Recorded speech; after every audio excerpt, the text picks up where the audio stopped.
Sa ikalawang pagkakataon, nalasap ng Gilas Pilipinas ang pagkatalo sa kamay naman ng Angola. 80-70 ang score sa pagpapatuloy ng 2023 FIBA Basketball World Cup na ginanap sa Araneta Coliseum nitong linggo ng gabi. Una nang natalo ang Gilas laban sa Dominican Republic sa score na 87-81 na ginanap sa Philippine Arena sa Bukawi, Bulacan. Dahil dito, malabo ng pagkakataon ng national team na makausad sa ikalawang round. Taglay ng Gilas ang standing na 0-2 record habang nakuha naman ng Angola ng standing na 1-1. Matapos ang pagkatalo sa Angola, nakatakda ang laban ng Gilas at Italy sa Martes, August 29, 2023, alas 8 ng gabi. Habang tatangkain naman ng Angola na makakuha ng pwesto sa second round laban sa Dominican Republic sa Araneta Coliseum, alas 4 ng hapon. Sa kabilang banda, maraming basketball fans ang proud sa magandang ipinakitang laro ng Gilas bagamat kinapos itong masungkit ang panalo. Pero marami ring galit na galit at ibinaling ang sisi ng pagkatalo ng ating national team sa head coach na si Coach Chot Reyes. Animoy wala raw talaga itong planong manalo at puro learning experience na lang daw. Sabi pa ng mga bashers ni Coach Chot, wala raw sa mga players ang problema, kundi nasa coach na raw. Kahit sino pa raw ang mga galing na player na ilagay sa national team, malabo raw manalo kung hindi raw papalitan ng coach. Isa sa gigil na nagpaayag ng kanyang sentimiento tungkol sa pagkatalo ng Gilas walang iba kundi si Boy Galit Rendon Labador. Ito ang kanyang galit na pahayag. Coach Choke Reyes, gusto kong mag-resign ka na. Sumuko ka na. Eto, Coach Choke Reyes. Real talk lang. Real talkan lang tayo. Sampal lang ng katotohanan. Siguro naman, sapat na yung kahihiyang binigay mo sa Pilipinas para ikaw ay kusang mag-resign. Huwag po tayo maipagpatigasan ng muka. Okay na po yan, sir. Okay na siguro yung sunod-sunod na talo, no? Yung kahihiyan, okay na siguro yun, no? Huwag po tayo maipagpakiramdaman. Seryoso na po ang taong bayan. Umalis na po kayo dyan, sir. Oras na po para magbakasyon kayo. Para manalo naman tayo, sir. Parang ang tigas sa mukha natin talaga, no? Sorry po, sir, ha? At ako po ay boses lang ng bayan. Magbasa po kayo ng mga comment. Hindi na gusto ng tao yung ginagawa ninyo. Sobrang kahihiyan na to. Yo, what's up? Brandon Labador here. Ito po ay video para formal na ipetisyon tanggalin si Coach Choke Reyes ng Gilas Pilipinas. Sobra na ang kahihiyang binigay mo sa amin.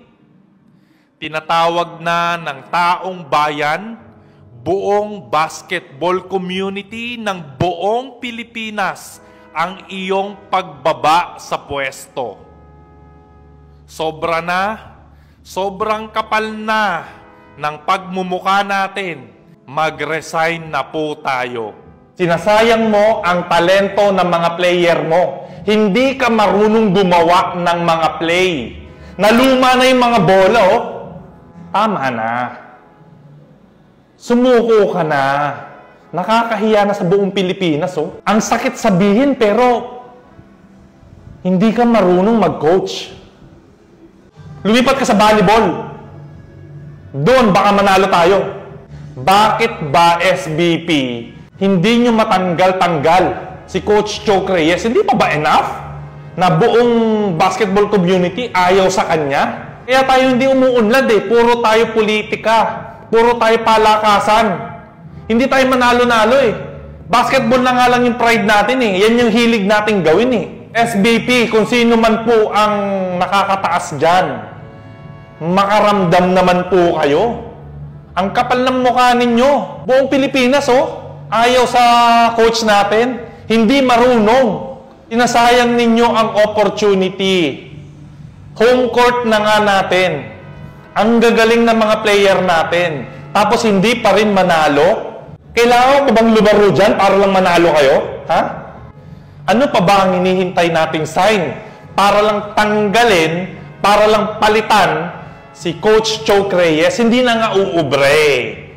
Pwede naman siyang sumali dyan sa Gilas pa rin kung gusto niya Pwedeng waterboy. Tiga-abot ng tubig, at least nandun pa rin yung presence niya, di ba? Pero pag coaching Ang pinag-uusapan, ibigay po natin yung responsibilidad, may kayang i-handle yung pressure para sa buong Pilipinas. Yun po ang hiling ng taong bayan. Sayang yung effort ng mga taong sumusuporta. Sayang yung mga pangarap ng mga player. Sayang yung opportunity. Pasensya na at naglalabas lang po ako ng sama ng loob dahil ang sama ng pagko-coach eh.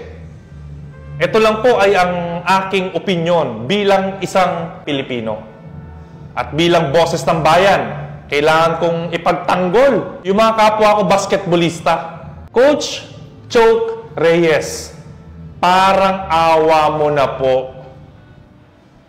Mag-resign na lang po kayo ng kusa. Baka nahihiya rin po sa inyo yung SBP, natanggalin kayo. Kayo na lang po mag-resign. Kung meron pa kayong natitirang konting respeto para sa basketball community at malasakit sa bansa natin, mag-resign na po kayo. Parang awa nyo na po, Coach Choke Reyes. Sobra-sobra na po yung kahihiyan. Hinihiling na po ng taong bayan ang inyong pagre-resign. Gusto rin po naming manalo. Gusto rin po naming sumaya. Sana po, kung may puso kayo sa Pilipinas talaga na sinasabi ninyo, magkusa na po kayong bumitaw, bumaba, mag-resign na po kayo. SBP, sana magising na po kayo sa katotohanan. Gawin niyo po yung tamang desisyon bilang organisasyon na nagre-representa ng Pilipinas. SBP, gising-gising po tayo. Mahina po yung coach natin. Palitan na po natin. Bigyan niyo naman ng tsansa. Ipakita yung talento ng ibang mga coaches natin. Ngayon, gusto ko pong tanungin ang taong bayan.